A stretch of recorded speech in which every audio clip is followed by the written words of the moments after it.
Let me tell you a story. Andy, which is not his real name, left home when he was 14 years old. He identifies as queer, which means that in his case, he does not identify with the traditional understandings of gender or sexuality.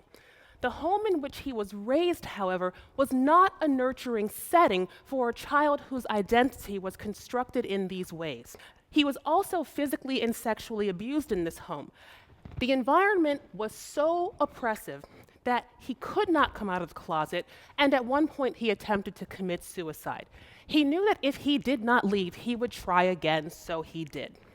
So by the age of 14, he found himself on his own, and he did not have the means to take care of himself.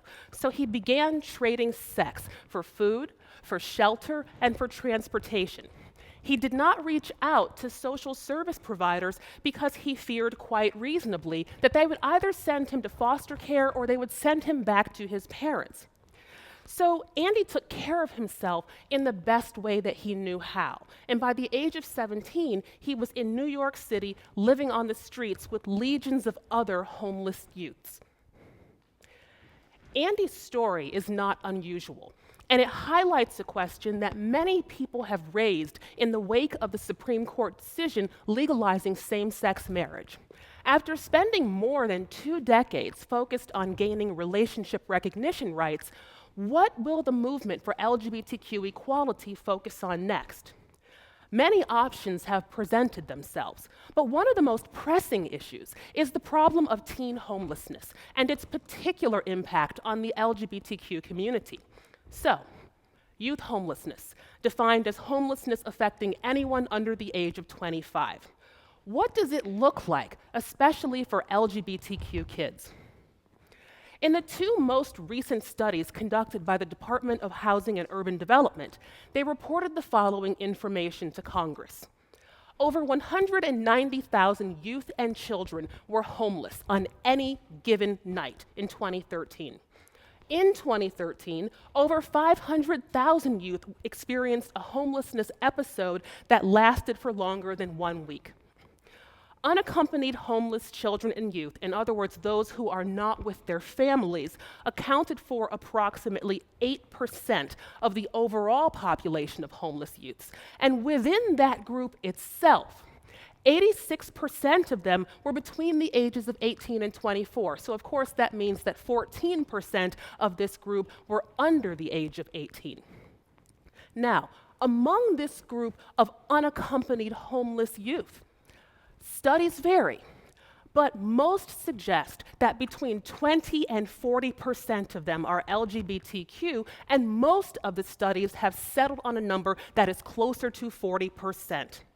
So when you look at the whole, approximately 25% of them are under the age of 18, while the remainder of the population is between the ages of 18 and 25.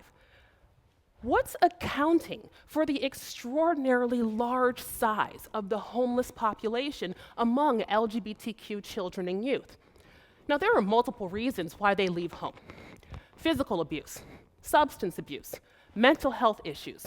There is a list, but 55% of LGBTQ youths and 67% of transgender youths are forced out of their homes or run away because of family rejection. Once they are on the streets, their lives become grim in innumerable ways. This is true for all homeless youths, but LGBTQ status just exacerbates the problem. They are more likely to be homeless longer than heterosexual and cisgender youths. They experience higher rates of substance abuse and mental health problems. They are far more likely to exhibit suicidal thoughts and to make suicide attempts. They are more likely to be targets of physical assault. The sexual exploitation of LGBTQ youths follows this pattern. Studies have shown that a homeless LGBTQ youth between the ages of 13 and 21 is more likely to be sexually assaulted than his or her counterpart. Greater vulnerability to assault, however, is only part of the problem related to sexual exploitation. Survival sex is an enormous issue too. LGBTQ youths between the ages of 10 and 25 are 70% more likely to engage in survival sex, while 80% of homeless transgender youths are more likely to have engaged in survival sex than homeless cisgender youths. Now, what do we mean by survival sex?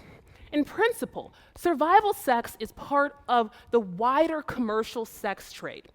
People who engage in survival sex do so because they literally have no other way to survive.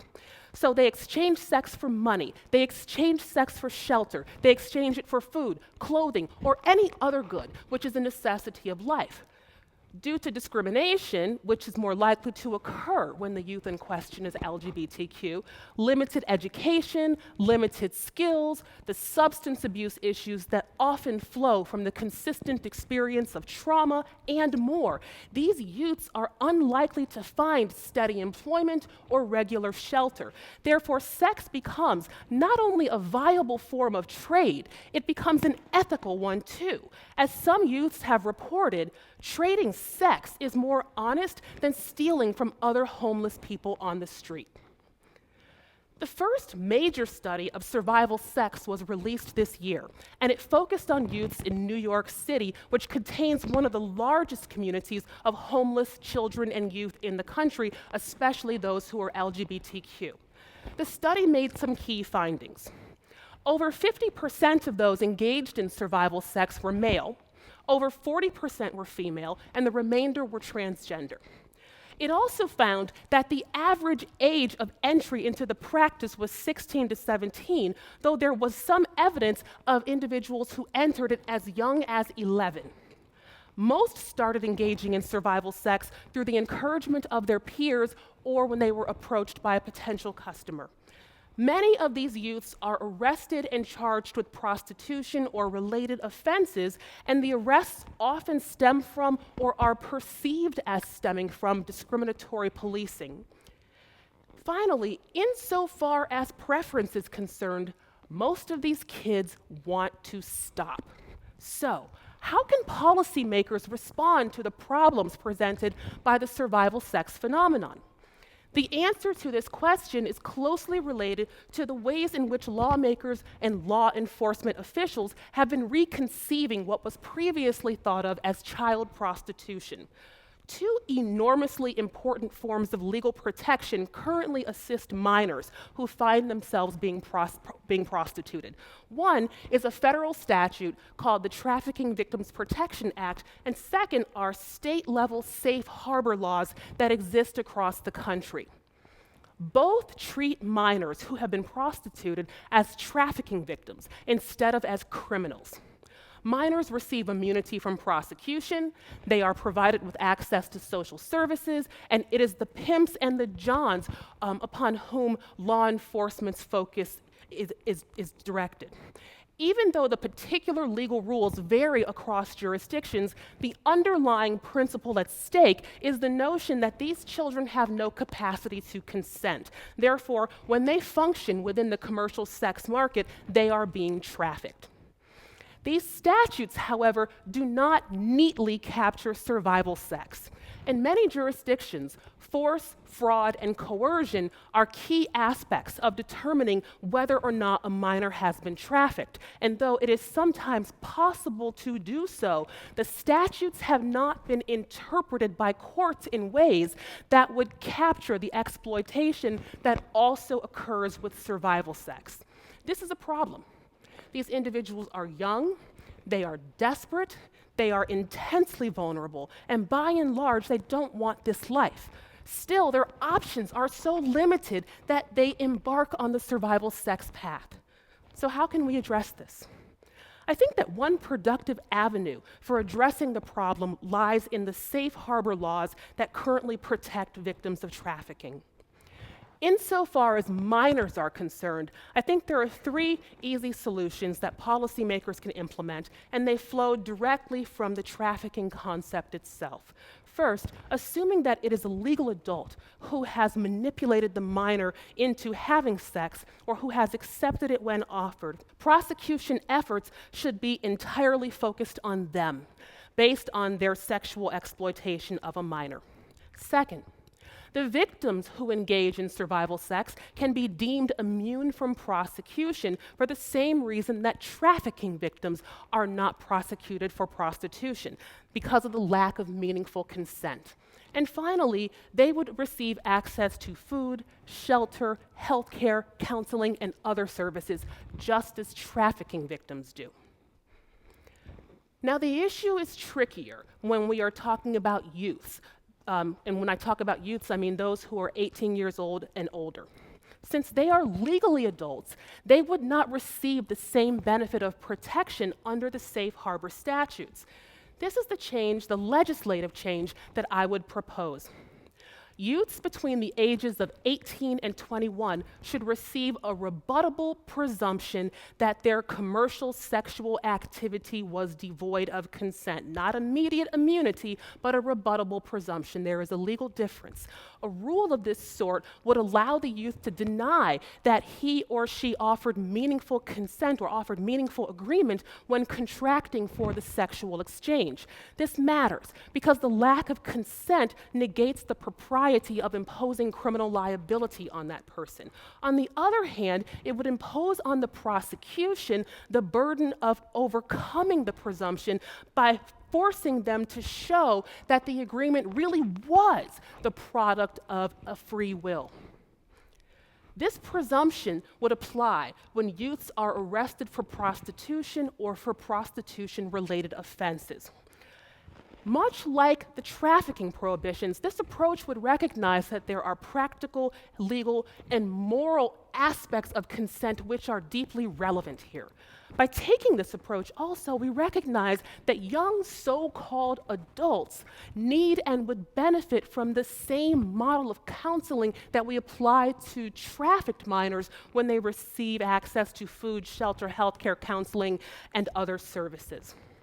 Now, one of the key objections to this approach would be the idea that such a presumption would likely be overcome only in the rarest of circumstances. Therefore, it would effectively turn these young adults into minors for purposes of the anti-prostitution statutes. My response to that is simple. That's a good thing. First, remember that the overwhelming majority of the homeless LGBTQ population is in fact 18 years or older, but also, despite their age, they are not safe. There is no safety net that is there to help them live their lives. They don't have regular access to social services or their families as other people that age do. Third, the line between 17 and 18 especially is incredibly arbitrary. The law might treat them as adults, but developmentally they are not. Researchers have shown that youth brains do not finish developing until they are actually in their mid-20s. As a result, they are behaviorally far more like adolescents than they are like adults. Finally, individuals who are trading sex for the basic necessities of life are consenting only in the most narrow definition of the term. The better term to think of in this context is duress. They are acting under duress. Now, ultimately, while it is valuable to have bright line rules so that we can function efficiently as a society, it's also worthwhile to challenge those rules when they are harmful in application. Now, to be clear, this proposal does not unduly hamper law enforcement. Creating a presumption ensures that a determined prosecutor has a chance to overcome the presumption and instate charges that were previously unavailable if the evidence of true consent, true free will is there. Also, by limiting access to the presumption to 18 to 21-year-olds instead of 18 to 25-year-olds, recall what I said about the development of the brain, that is a compromise. There are people who very much stand by clear, hard, and fast lines, and by limiting it in this way, we sort of split the baby. Now, this is only one potential response. There are myriad ways of attacking the problem of survival sex. Nonetheless, I hope that this is at least a useful entry point into a conversation about the ways in which legislators might begin tackling this problem. Thank you very much for the invitation, and thank you very much for your time.